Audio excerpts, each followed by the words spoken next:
بسم اللہ الرحمن الرحیم۔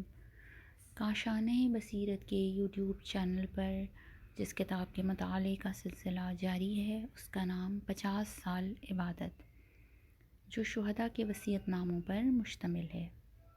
آج اس کتاب کا 13واں حصہ، 44ویں وصیت، توسل، شہید محمد جواد اسلامی فر۔ ابھی بچپن ہی تھا کہ والدہ کا سایہ سر سے اٹھ گیا۔ اسی دن سے دل میں اس آرزو نے بسیرا کر لیا کہ والدہ سے ملاقات کریں گے۔ جب ذرا بڑے ہوئے تو ماں سے ملاقات کا عشق بھی تھوڑا بدل گیا۔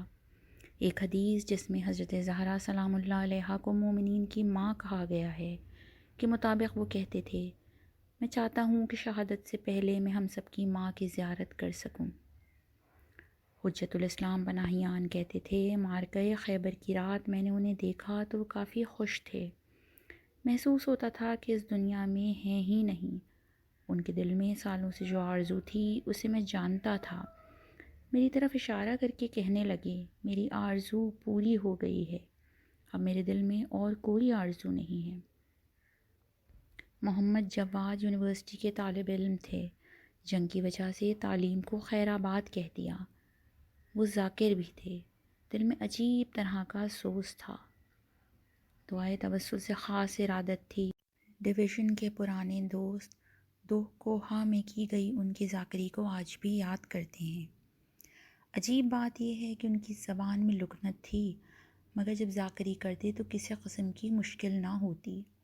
دسمبر 1983 میں ان کی شادی ہوئی۔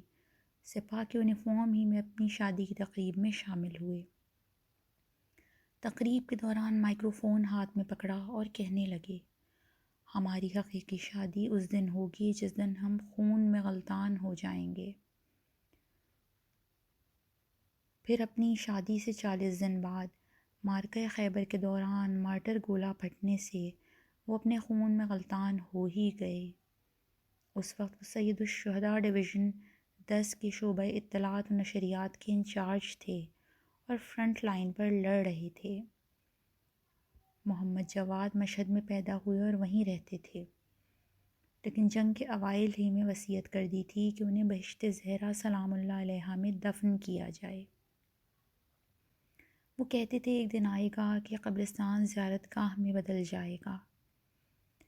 اس وقت وہ بہشت زہرا سلام اللہ علیہا کے خطہ 27 میں اپنے دوسرے دوستوں کے ساتھ محو آرام ہیں۔ ذیل کا متن اسی مسافر کمانڈر کے وصیت نامے سے ہے۔ محمد جواد اسلامی فر خدا کی وحدانیت، نبوت اور ولایت کے اقرار کے بعد اس حدیث سے اپنے وصیت نامے کا آغاز کرتے ہیں، ہر نیک کام کے اوپر ایک اور نیک کام ہوتا ہے، یہاں تک کہ انسان راہ خدا میں شہادت سے ہمکنار ہو جاتا ہے۔ جیسے ہی وہ شہید ہوتا ہے تو پھر اس سے اوپر کوئی درجہ باقی نہیں رہتا۔ حمد و سپاس ہے اس خدا کے لیے کہ جس نے ہماری ہدایت کی۔ اگر وہ ہماری ہدایت نہ کرتا تو ہم قطعاً ہدایت نہ پا سکتے تھے۔ خدا کا احسان ہے کہ میں نے ایک مذہبی گھرانے میں آنکھ کھولی۔ اس معبود کا شکر کہ جس نے مجھ پر یہ عنایت کی کہ میں جوانی ہی میں مسلمانوں کے انقلابی جوش و خروش کی طرف متوجہ ہو گیا اور منحرف ہونے سے بچ گیا۔ خداوندا تیرا شکر ہے کہ تو نے اپنے اس بندے کو اس لائق سمجھا کہ وہ تیرے دشمنوں سے جنگ لڑ سکے۔ خدایا لغزشوں سے ہماری حفاظت فرما اور مجھے ان شہداء میں سے قرار دے جنہیں تو نے عند ربہم یرزقون کا وعدہ دے رکھا ہے۔ خداوندا میں جوان تھا تو میں نے گناہ کیے، تو نے مجھے نعمتیں دیں مگر میں نے ناشکری کی، تو نے مجھ پر عطا کی مگر میں نے جفا کی، تو نے ایک با تقویٰ اور دور اندیش رہبر بھیجا لیکن میں نے اس کی پیروی نہ کی، صالح اور متقی افراد کو تو نے نمونہ عمل بنایا مگر میں نے ان سے کچھ سبق نہ لیا۔ شہداء کا پاک خون میری آنکھوں کے سامنے زمین پر بہا، جوانوں کے پاک و مطہر جسم میری نگاہوں کے سامنے ہوا میں اڑ گئے، مگر میں نے ایک لحظے کے لیے بھی ان کے راستے پر چلنے کی فکر نہیں کی۔ حق کے لطف اور امام کی ہمت و رہبری کی بدولت ایک عظیم اسلامی انقلاب برپا ہو گیا، مگر میں اپنے آپ میں کوئی انقلاب نہ لا سکا۔ اپنے اعمال کے ذریعے ہر لمحہ تجھ سے دور ہوتا چلا گیا۔ مہربان خدا، میرے گناہ زیادہ ہیں، نامہ اعمال سیاہ، دل تیرا اور پتھر ہو چکا ہے، اور سب مصیبتوں سے بڑی مصیبت یہ ہے کہ تو نے مجھ سے اپنے ساتھ مناجات کی لذت بھی چھین لی ہے۔ کچھ سجھائی نہیں دے رہا کہ کیا کہوں، فقط یہی کلمہ میری زبان پر آتا ہے، یا غفار۔ کیا فرار ہو جانے والے غلام کی اپنے مولا کے گھر کے علاوہ بھی کوئی جگہ ہے؟ خدایا، تو پروردگار ہے کہ جس نے اپنی رحمت کا ایک دروازہ اپنے بندوں کی طرف کھول کر اعلان کر رکھا ہے، توبوا الی اللہ توبۃ نصوحا۔ خدا کی طرف آؤ اور ایسے کہ پھر لوٹ کر نہ جا سکو۔ جو اس گھر میں داخل نہ ہو وہ قیامت کے دن کیا عذر لے کر جائے گا؟ خدایا، اگر میں تیرے کرم کے لائق نہیں ہوں تو تیرے لیے شائستہ ہے کہ تو مجھ پر اپنے وسیع فضل و کرم کی بارش فرما۔ خدایا، میں تیرا کمزور اور گنہگار بندہ ہوں، جبکہ تو ایک قدرت مند اور مجھے بخشنے والا خدا ہے۔ خدایا، اگر تو مجھے بخش دے یا آگ میں ڈال دے تو کوئی بھی تجھ پر اعتراض کرنے کا حق نہیں رکھتا۔ کیا تو نے خود نہیں کہہ رکھا، جو بھی مجھے پکارتا ہے میں اس کا جواب دیتا ہوں؟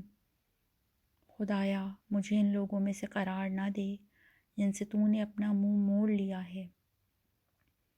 اب میں جو محاذ پر آ گیا ہوں تو اس وجہ سے کہ سب جان لیں کہ میں نے اپنے نفس کو خوش کرنے، اچھا وقت گزارنے اور آوارہ گردی کرنے کے لیے اس میدان میں قدم نہیں رکھا۔ یہ عاشقوں کی کربلا ہے، یہ ایثار و اخلاص کی یونیورسٹی ہے۔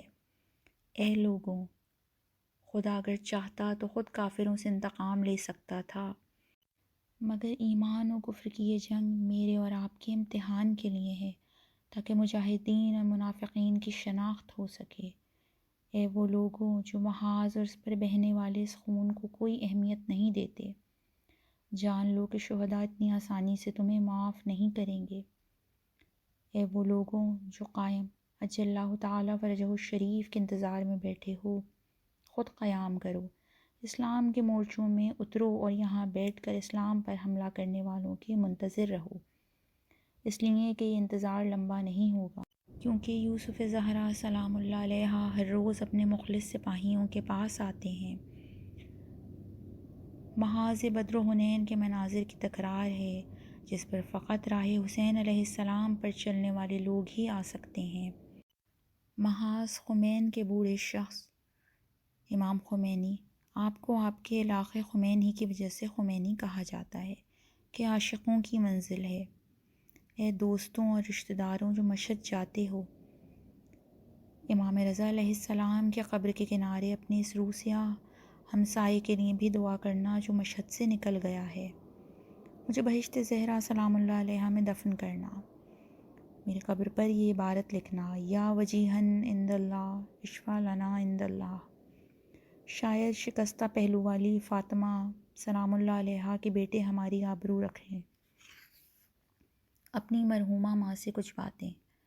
خدایا، اپنے مولا حسین علیہ السلام کی طرح میری ماں بھی بچپن میں فوت ہو گئیں اور میں ان کی محبت سے فیضیاب نہ ہو سکا۔ میری ماں نہیں ہیں جو میرے لیے روئیں، لیکن ام البنین نے مدینہ میں امام حسین علیہ السلام کے لیے گریہ کیا تھا، بین کیے تھے اور اپنے بیٹوں کو ان کی مدد کے لیے بھیجا تھا۔ ماں، اگرچہ میں نے آپ کو نہیں دیکھا، مگر خدا سے دعا ہے کہ آپ حضرت زہرا سلام اللہ علیہا کے پاس خوش و خرم رہیں۔ جو کچھ بھی ہے محاذ پر ہے، جو کوئی کسی کی تلاش میں ہے یا روحانی ضرورت رکھتا ہے تو اسے محاذ پر بھیج دیں۔ مولا علی علیہ السلام فرماتے ہیں، انسان جو قدم بھی اٹھاتا ہے اور اس کی زندگی کا جو لمحہ بھی گزرتا ہے وہ موت سے نزدیک تر ہوتا جاتا ہے، بس میں اور میرے جیسے لوگ قدم بقدم دوزخ سے نزدیک ہوتے جا رہے ہیں۔ خدا قرآن میں فرماتا ہے، اگر مغفرت چاہتے ہو تو خدا پر ایمان لے آؤ، اس کے راستے میں جہاد کرو تاکہ اللہ کے ہاں عظیم ترین درجہ پا سکو۔ اپنی بیوی سے 2 باتیں۔ میں اور تم وہ پہلے میاں بیوی نہیں ہیں جن کی زندگیوں کو دشمنان خدا نے درہم برہم کر دیا ہے۔ ہمارے محلے کی طرف دیکھو، ہمارے شہر پر نگاہ ڈالو، کس قدر باتقویٰ جوانوں نے خوشی، زندگی اور اپنی بیویوں کو خدا کی راہ میں ترک کر دیا۔ لیکن خدا کے ساتھ رابطے کا مسئلہ حل ہے۔ تمہیں یاد ہے میں نے کہا تھا کہ ہماری حقیقی شادی کس دن ہوگی؟ لو آج میری اور تمہاری خوشی کا دن ہے۔ لوگوں میں خوش و خرم رہو اور ان کی مبارکباد کو دل و جان سے قبول کرو۔ ہمیشہ یہ آیت تمہارے ذہن میں رہنی چاہیے۔ یا ایھا الناس انتم الفقراء الی اللہ واللہ هو الغنی الحمید۔ دنیا و آخرت میں اپنے آقا ابا عبداللہ الحسین علیہ السلام کی زیارت کی امید کے ساتھ۔ 45ویں وصیت۔ جلوہ جلال۔ شہید جلال افشار بہت زاہد اور متقی اور آیت اللہ بہاؤالدینی کے مخصوص طلاب میں سے تھے۔ آیت اللہ سید رضا بہاؤالدینی 29 مارچ 1908 کو قم میں پیدا ہوئے۔ وہ ایک عارف فقیہ تھے۔ 18 جولائی 1997 کو قم میں وفات پائی اور حرم حضرت معصومہ سلام اللہ علیہا میں مدفون ہیں۔ آیت اللہ بہاؤالدینی فرماتے تھے، ایک بار امام زمانہ جلہ فرجہ شریف نے مجھ سے میری تمنا پوچھی تو میں نے انہیں جلال افشار کا بتایا۔ ہم نے کئی بار انہیں یہ بھی فرماتے ہوئے سنا، جلال کی قبر سے ایک خاص قسم کا نور آسمان کی طرف جاتا ہے۔ جلال افشار سپاہی اصفہان کے پاسدار اور ثقافتی امور کے انچارج تھے۔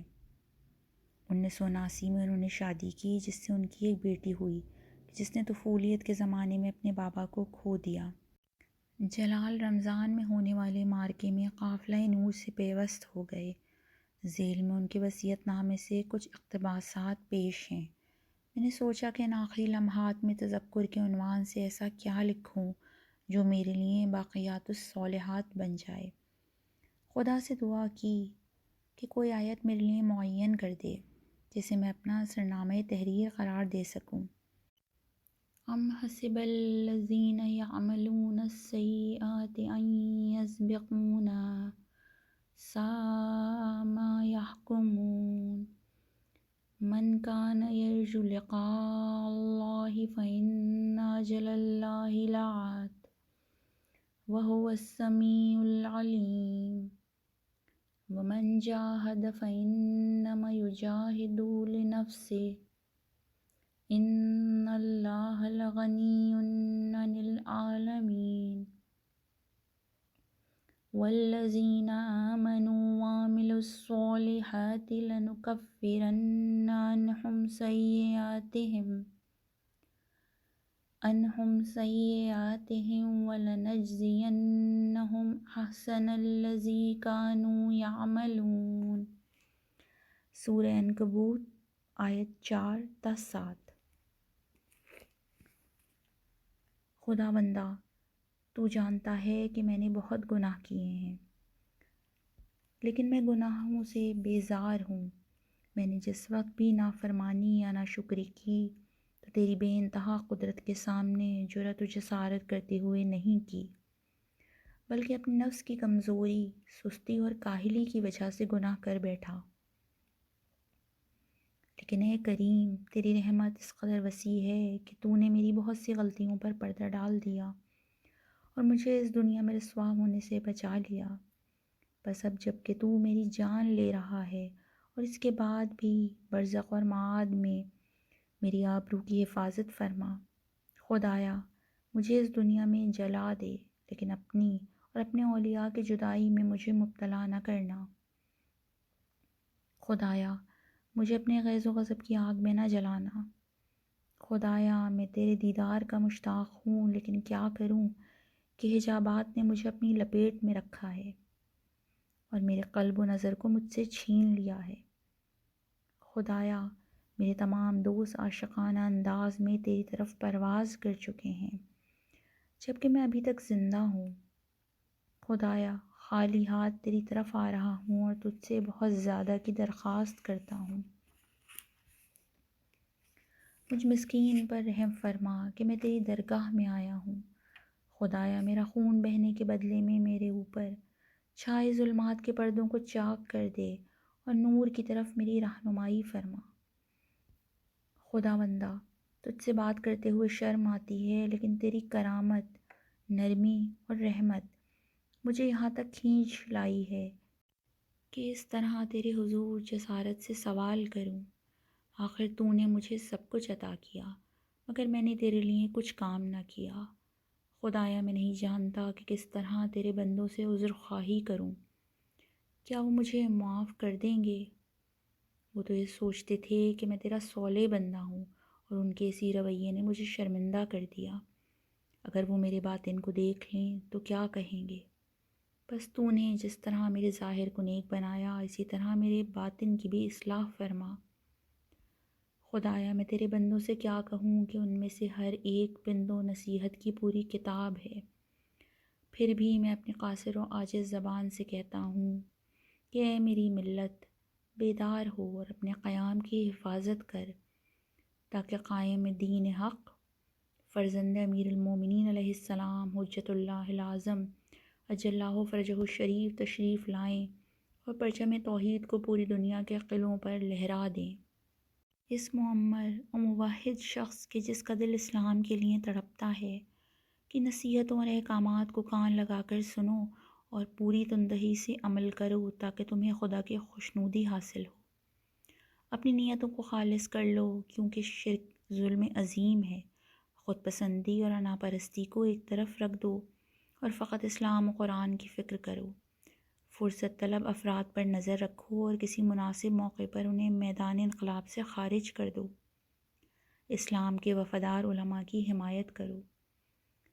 مملکت کے اعلیٰ عہدیداروں کو چاہیے کہ ہر کسی کی استعداد کے مطابق اجرائی ذمہ داریاں اس کے حوالے کریں۔ معاشرے کی ثقافت کی طرف سب چیزوں سے زیادہ توجہ کی ضرورت ہے۔ امام کے مسلح بازو سپاہ میں زیادہ سے زیادہ شرکت کرو۔ اس کی روحانی و ثقافتی ترقی پر زیادہ سے زیادہ تکیہ کرو، اور دیکھو کہ قرآن مکتوب و قرآن ناطق کیا کہتے ہیں۔ ان کے فرامین پر عمل پیرا ہونے کے لیے آستینیں چڑھا لو اور مسلسل اپنے قدم اٹھائے چلو۔ جان لو کہ جب تک کفر ہے، اسلام اس سے مقابلے کے لیے موجود رہے گا۔ اگر کسی دن کفر کی موجودگی میں اس سے جنگ و مقابلے کرنے کو انقلاب سے نکال دیا گیا تو انقلاب اپنے رستے سے ہٹ جائے گا۔ بہنوں اور بھائیوں، اسلام کے بارے میں سوچو، کیونکہ تمہاری حیات و سعادت اس کے احکام پر عمل کرنے ہی میں مضمر ہے۔ فرصت کو ہاتھ سے نہ جانے دو۔ خداوند تمہیں اجر عظیم عطا فرمائے۔ السلام علیکم۔ جلال افشار، 20 جولائی 1982۔ 46ویں وصیت۔ ثقافتی معلم شہید محمد عبدی۔ جو لوگ سال ہر سال سے مساجد کے اندر ثقافتی سرگرمیوں میں مصروف تھے، شہید محمد عبدی کے سامنے کچھ بھی نہ تھے۔ شہید محمد عبدی کم سنی کے باوجود ثقافتی سرگرمیوں میں استاد تھے۔ مسجد کے جوان ان سے عشق کرتے تھے۔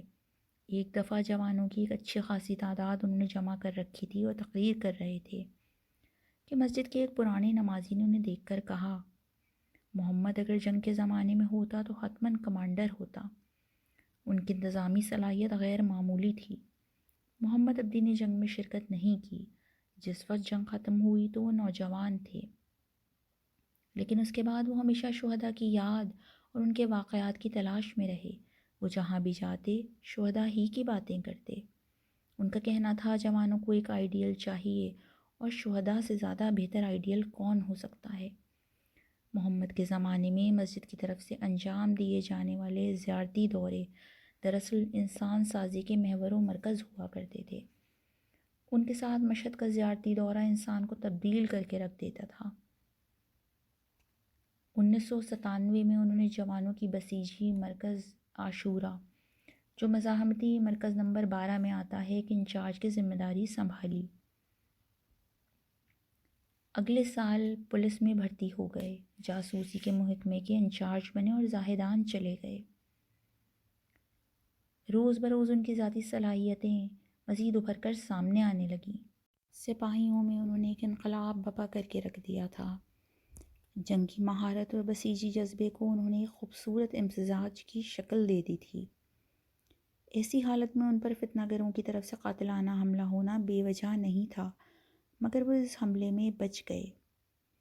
5 فروری 1999 کو وزمان کے علاقے میں مقامی فتنہ پروروں سے مدبھیڑ ہو گئی۔ محمد بارہا کہا تھا، اگر میں کہتا ہوں کہ میں حضرت زہرا سلام اللہ علیہ سے مودت رکھتا ہوں تو ضروری ہے کہ سینے یا پہلو سے شہید ہوں۔ اس مقابلے میں محمد نے ملک کے امن دشمنوں میں سے چند افراد کو واصل جہنم کر دیا۔ اس کے بعد سینے پر لگنے والی ایک گولی نے انہیں ان کی ماں حضرت زہرا سلام اللہ علیہ کی بارگاہ میں پہنچا دیا۔ ان کا دلنشین وصیت نامہ اور تحریروں کا مجموعہ مسافر میں چھپ کر نشر ہو چکا ہے۔ بسیجیوں کو شہید محمد عبدی کی وصیت۔ بسم رب الشہداء والصدیقین، السلام علیکہ یا اہل بیت النبوہ۔ میرے بسیجی بھائیوں، سلام علیکم۔ ہمیشہ ذہن میں رکھو کہ انا للہ و انا الیہ راجعون۔ امید رکھتا ہوں کہ حضرت بقیت اللہ العظم اجلّہ کے بے پناہ الطاف کے زیر سایہ رہبر معظم کے لیے ایک بہترین سپاہی ثابت ہو، اور انقلاب اسلامی کی اقدار، اسلام اور خون شہداء کی حفاظت میں اپنی تمام تر توانائیاں بروئے کار لاتے ہوئے آگے کی طرف حرکت کرو۔ خدا جانتا ہے کہ میں کچھ وصیت، نصیحت یا کچھ کہنے کی ہرگز لیاقت نہیں رکھتا، لیکن ایک بھائی ہونے کے ناطے کچھ باتیں عرض کیے دیتا ہوں۔ رہبر معظم کی اطاعت سے کبھی منہ نہ موڑنا، ولی امر کی باتوں اور احکامات پر منہ بمنہ عمل کرو، اور جان لو کہ تمہاری دنیا و آخرت کی سعادت اسلام و ولی فقیہ کے احکام کی پیروی ہی میں پوشیدہ ہے۔ ان کی حمایت کرتے رہو اور ان کے فرامین کی اطاعت کرو تاکہ خدا تم سے راضی رہے۔ اس بات کا خیال رہے کہ ہمارے زمانے کے علی حضرت علی علیہ السلام کی طرح تنہا نہ رہ جائیں۔ یہ نوبت نہ آنے دو کہ نااہل افراد ان کے گھر پر حملہ کر دیں جو ولایت کا گھر ہے۔ اپنے سینوں کو ان کے سامنے کربلا کے مجاہدوں کی طرح تان لو اور ان کی حفاظت کے لیے خون فشانی پر آمادہ ہو جاؤ۔ سچ کہہ رہا ہوں کہ اگر تمہیں توفیق ہوئی اور تم ان سے ملاقات کا شرف حاصل کرو تو انہیں کہنا کہ آپ کا ایک سپاہی تھا جو آپ سے بہت محبت کرتا تھا۔ اس کی بہت خواہش تھی کہ وہ جانے سے پہلے ایک بار پھر آپ کی زیارت کو آئے، مگر اسے توفیق نہ ہوئی۔ انہیں میرا سلام پہنچانا اور ان کے چہرے کا بوسہ لینا۔ بھائیوں، جان لو کہ دشمن ہماری فقط ایک کمزوری سے فائدہ اٹھاتا ہے، اور وہ ہے ہمارا متحد نہ ہونا۔ آگاہ رہو کہ اتحاد کا لازمہ یہ ہے کہ اپنے ولی امر کی باتوں پر کان دھرو، ہاتھوں میں ہاتھ دو اور خدا پر توکل کرتے ہوئے اسلام ناب محمدی صلی اللہ علیہ وآلہ وسلم کی ثقافت کو ترویج دینے کی کوشش کرو کہ خدا تمہاری مدد کے لیے موجود ہے۔ میرے عزیزوں، دشمن کی سازشوں کو موقع نہ دو کہ وہ تمہارے اتحاد و وحدت کو پارا پارا کر دیں۔ ان کے ظاہری خوبصورت الفاظ کے فریب میں نہ آؤ۔ بھائیوں کی طرح ایک دوسرے کے شانہ بشانہ اپنی عزت و ناموس، مملکت اور اسلام کی حفاظت کرو۔ آپس میں مہربان رہو۔ اشداء علی الکفار رحماء بینہم۔ تمہاری وحدت دشمن کی آنکھوں کو اندھا کر دیتی ہے، تمہاری پاکیزگی ان کے ہاتھوں کو قلم کر کے رکھ دیتی ہے، تمہارا اخلاص ان کے پاؤں کو مفلوج کر کے رکھ دیتا ہے، اور یہی چیز دشمن پر تمہاری فتح کا راز ہے۔ اسلامی اقدار کی حفاظت کرو، خون شہداء کو پامال نہ ہونے دو، شہداء کے نام طاق نسیان کی نظر نہ کرو۔ اگر ان کے نام زندہ نہ رہے تو ان کا راستہ بھی گم ہو جائے گا اور ان کی آواز حلق میں گھٹ کر رہ جائے گی۔ میرے بھائیوں، شہداء کے خون کا ایک ایک قطرہ تمہارا روحانی اثاثہ ہے۔ تمہیں معلوم ہونا چاہیے کہ شہداء کا خون بابرکت ہوتا ہے اور تا قیامت باطل سے مبارزہ کرنے کے لیے تمہارا اسلحہ ہے۔ یاد رکھو کہ اگر اسلام کے لیے کام کرنا چاہتے ہو تو ذکر اہل بیت علیہم السلام کو کبھی بھی فراموش نہ کرنا۔ اپنی مٹھیاں بھیج لو، کوشش کرو کہ نام حسین علیہ السلام زندہ رہے۔ یہ ذکر کون سی انجمن میں ہو اور کہاں پر ہو یہ زیادہ اہم نہیں ہے، جہاں بھی اہل بیت علیہم السلام کا ذکر کیا جائے وہ وہاں تشریف لے آتے ہیں۔ البتہ ان اعمال کو پورے اخلاص سے انجام دو اور فقط خدا کی رضا کے لیے کام کرو، ورنہ یہ کام بیہودہ اور فضول اور دوسروں کے خوشنودی کے لیے شمار ہوگا۔ میرے بھائیوں، بسیجی مراکز کو کبھی بھی خالی نہ چھوڑنا۔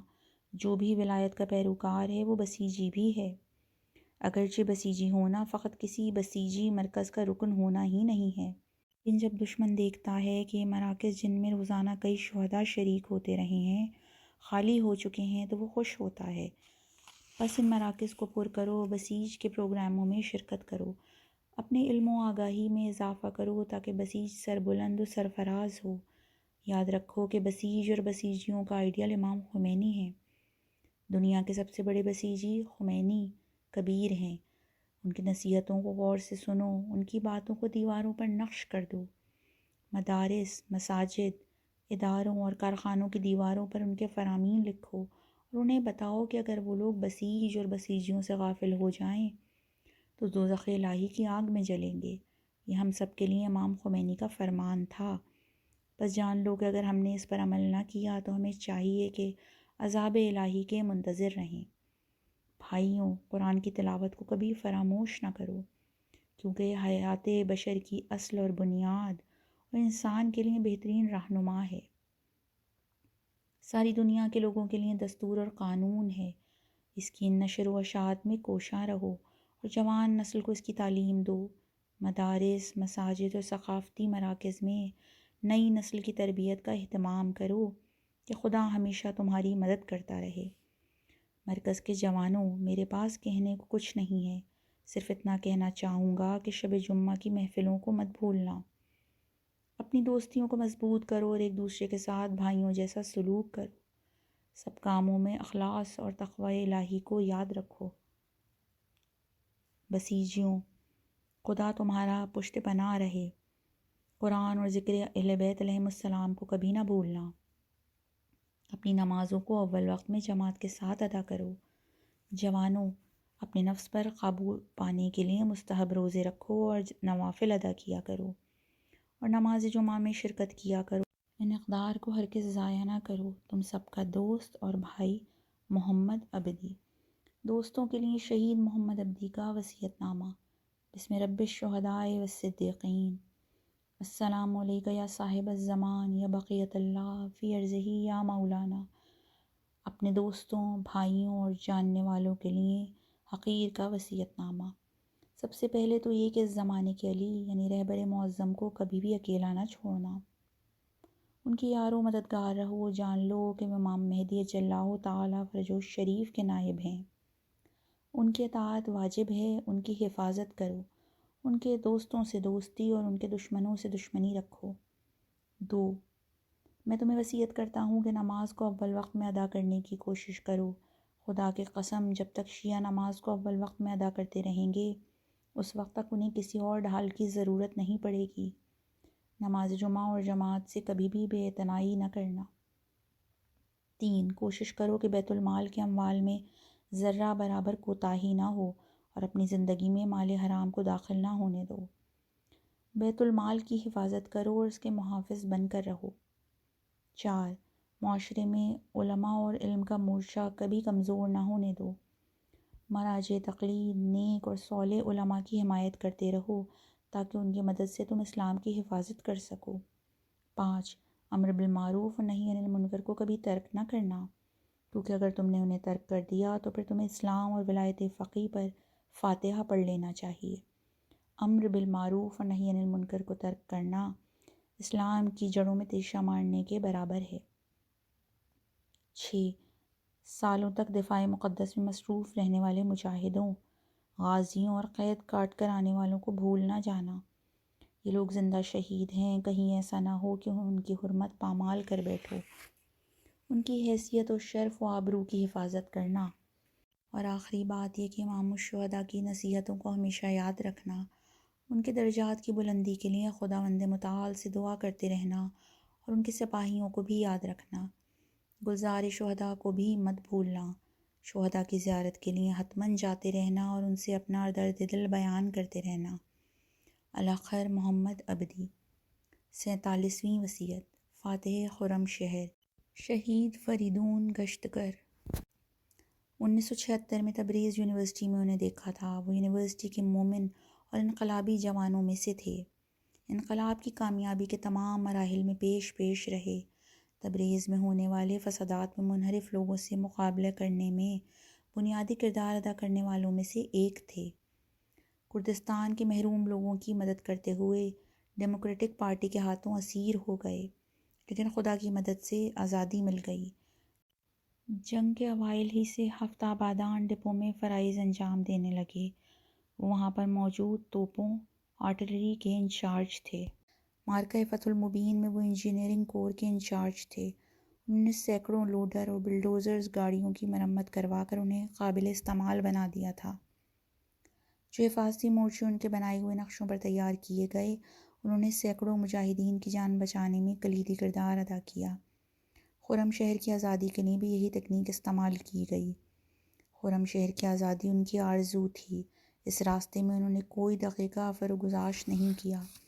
خرم شہر کی بدحالی کے دنوں میں اپنی شجاعت کے جھنڈے گاڑنے والے فریدون کو خرم شہر کی آزادی دیکھنا نصیب نہ ہوئی۔ خرم شہر کی آزادی سے کچھ دن پہلے وہ دیدار یار کے جام سے سیراب ہو گئے۔ ذیل میں اس مسافر کمانڈر کے وصیت نامے کا متن پیش خدمت ہے۔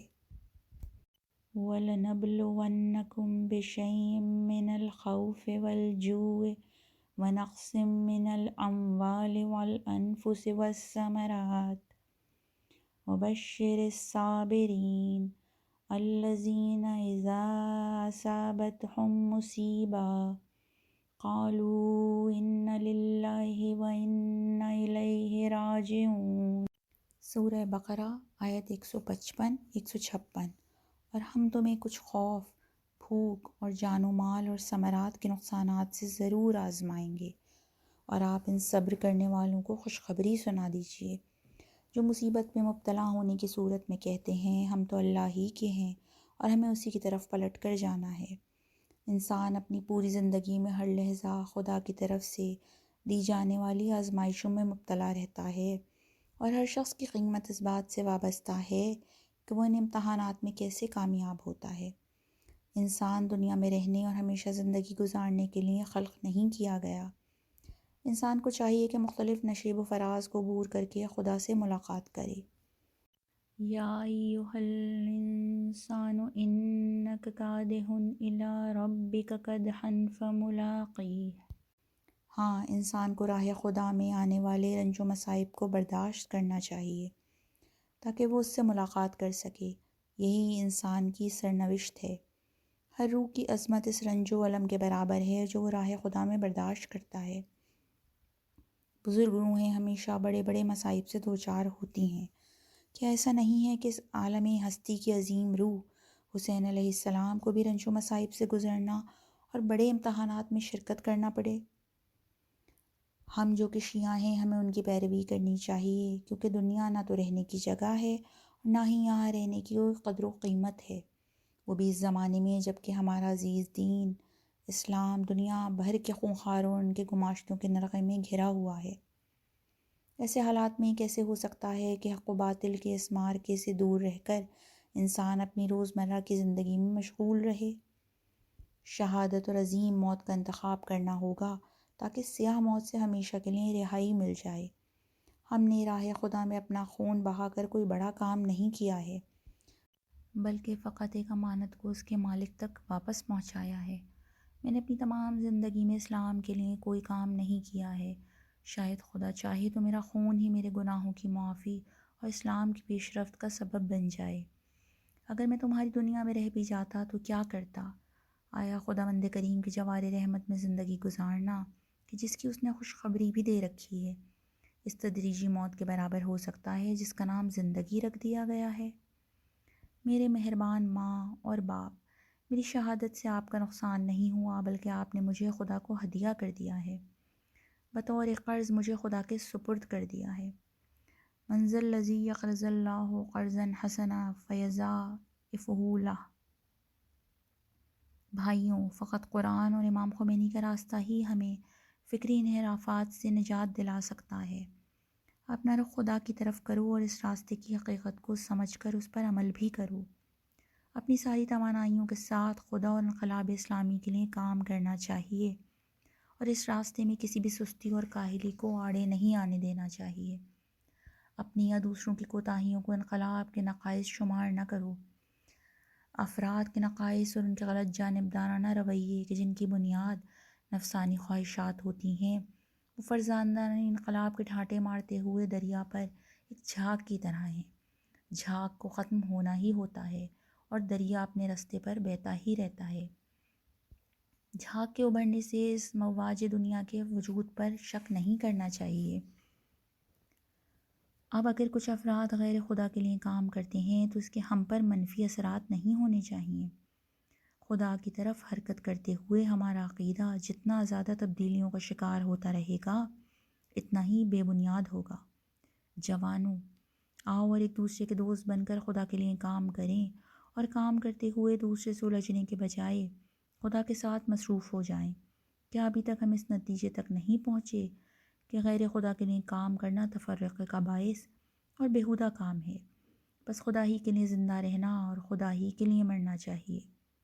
خدایا، اب جب کہ میں تیری طرف آ گیا ہوں اور تیری خاطر سب کو چھوڑ کر اپنے گناہ لیے تیرے حضور میں ہوں، تو میری دعا کو قبول فرما اور مجھے میری آرزو تک پہنچا۔